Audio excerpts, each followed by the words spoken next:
Audio Jungle. ધરણા કાર્યક્રમ પહેલા દિયોદર આરામ ગૃહથી પોલીસે કોંગ્રેસ કાર્યકરોની કરી અટકાયત। ભારતીય સ્ટેટ બેંક અને LIC દ્વારા લોકોના રૂપિયા અદાણી કંપનીને લોન આપવાના આક્ષેપ સાથે કોંગ્રેસ પક્ષ દ્વારા વિરોધ નોંધાવ્યો છે, જેમાં સમગ્ર ગુજરાતમાં કોંગ્રેસ દ્વારા સ્ટેટ બેંક આગળ ધરણા યોજી વિરોધ કરવામાં આવી રહ્યો છે,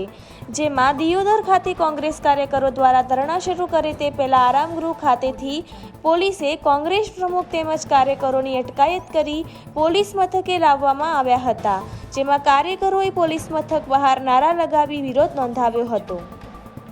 સમગ્ર દેશ અને ગુજરાતમાં આજે તારીખ 6 ના રોજ તાલુકા મથકે ભારતીય સ્ટેટ બેંક સમક્ષ અને LIC ઓફિસ પૈકીમાં એક જગ્યાએ ધરણાનો કાર્યક્રમ રાખ્યો હતો। એની સામે વિરોધ પ્રગટ કરી અને કોંગ્રેસ પાર્ટી અને કાર્યકર્તાઓ એ માંગ કરવા માગે છે ભારત સરકાર પાસે અને ખાસ કરીને ભારતીય સ્ટેટ બેંક પાસે કે જે ભારતની પ્રજાની મૂડી છે એને જે રીતે અદાણીને લોન આપવામાં આવી, જે રીતે અદાણીને ફાયદો કરાવવામાં આવ્યો, જે રીતે LICએ પણ એના નિયમો નેવે મૂકીને જે રીતે અદાણી કંપનીને ફાયદો કરાવવામાં આવ્યો એના વિરોધમાં આજે દરેક તાલુકા મથકે SBI ઓફિસની SBI આપણે જે સ્ટેટ બેંક છે એની સામે ધરણાનો કાર્યક્રમ હતો અને આજે અમે કાર્યક્રમ કરવા જઈ રહ્યા હતા ત્યારે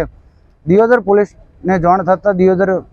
મને PSI દેસાઈ સાહેબ અને એમની ટીમ રેસ્ટ હાઉસ ખાતે આવી અને અમારી અટકાયત કરી અને આજે પોલીસ સ્ટેશન અમને લાવવામાં આવ્યા છે।